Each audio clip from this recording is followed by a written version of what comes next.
नमस्कार, स्वागत है आपका जन संदेश टाइम्स पर और मैं हूं फौजान। आज एक ऐसी खबर हम आपके लिए लाए हैं जिसे सुनकर आप देश पर मर मिटने वाले एक सच्चे सपूत के लिए आंखों में आए आंसुओं को रोक नहीं पाएंगे। सेना में तैनात एक सिपाही का पार्थिव शरीर बर्फ में दबा हुआ मिला।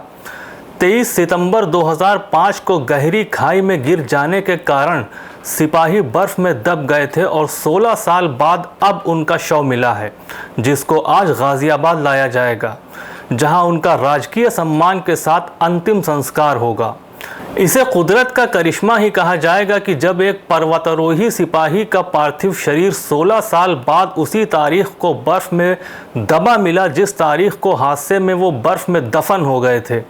गाजियाबाद के रहने वाले अमरीश त्यागी ने सन 1995 में सेना में नियुक्ति पाई थी, जिसके बाद उनकी तैनाती कई जगह हुई।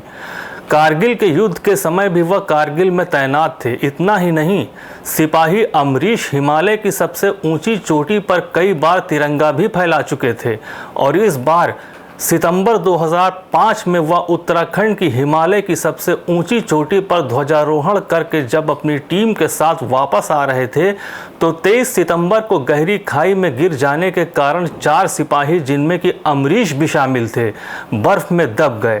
हालांकि रेस्क्यू कर 3 सिपाहियों के पार्थिव शरीर को निकाल दिया गया था, मगर अमरीश का पार्थिव शरीर नहीं मिल पाया था। अब ठीक 16 साल बाद 23 सितंबर 2021 को आर्मी कैंप की तरफ से आई एक कॉल ने अमरीश के परिवार में खलबली मचा दी, क्योंकि खबर ही कुछ ऐसी थी। अमरीश के परिजनों को आर्मी वालों ने बताया कि अमरीश का पार्थिव शरीर 16 साल बाद बर्फ पिघलने के बाद उसी जगह से बरामद किया गया है जहां उनके साथ वह पूरी दुर्घटना हुई थी।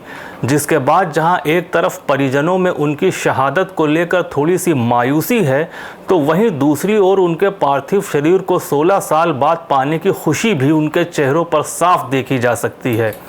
उनके परिजनों का कहना था कि उन्हें उम्मीद थी कि अमरीश ज़रूर वापस आएंगे, चाहे वो किसी भी सूरत में आएं। अमरीश के भाइयों के मुताबिक अमरीश शुरू से ही दिलेर थे और वह कहीं भी फंस जाते थे तो बड़ी बहादुरी से वहां निकल आते थे। यही कारण था कि उन्हें उम्मीद थी कि अमरीश की खबर उनके पास कभी न कभी ज़रूर आएगी। हालांकि इस दौरान अमरीश के माता और पिता दोनों ही नहीं रहे और आखिरी क्षणों में भी वह अमरीश को याद करते रहे।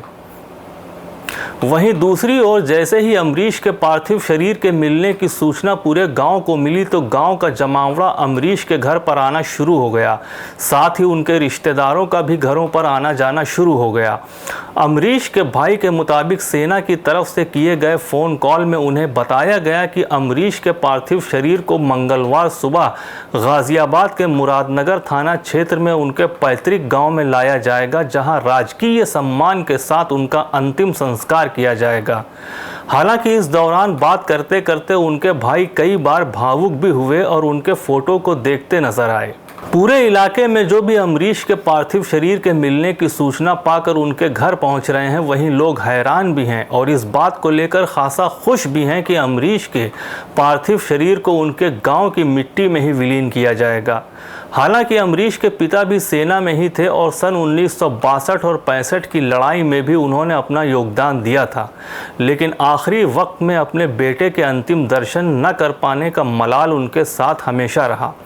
अमरीश के माता और पिता दोनों का ही देहांत हो चुका है। अमरीश का पार्थिव शरीर उनके पैतृक गांव पहुंच गया है, जहां लोगों ने भारत माता की जय के नारे के साथ पार्थिव शरीर की अंतिम यात्रा में भाग लिया।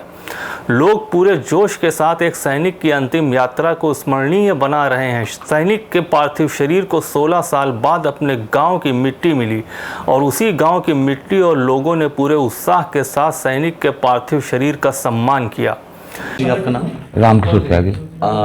रामकिशोर त्यागी जी, आप उनके क्या लगते हैं अमरीश? मैं उनका सबसे बड़ा भाई हूँ, मेन भाई हूँ। तो जैसे आपको पता कैसे चला कि आपके भाई का 16 साल बाद शव मिला है? वो 2 आर्मी से आए थे, 3 आदमी जी। ये 24 तारीख की शाम को जी। वो तो उन्होंने ही बताया था जी। हाँ। तो इस बात को लेकर दिल की किस तरह की बातें आपकी निकल रही हैं? बस देखो, जो कुछ हमें पहले पता है कि ऐसे ऐसे हो गया, हम तो उनकी बात मानते रहे कि सरकार के ऊपर तो हमें नहीं जी, तो हमने उनकी सब बात मान ली उसकी। अब जैसे हमें पता लगा, हमें खुशी ये हुई है कि हमारी मिट्टी मिल गई, हम अपने भाई का संस्कार कर सकें। ये सबसे बड़ी खुशी है। कोई एक ऐसी बात जो अमरीश की आपको अभी भी याद हो कि जिसको लेकर आप हमेशा अमरीश को याद करते होंगे?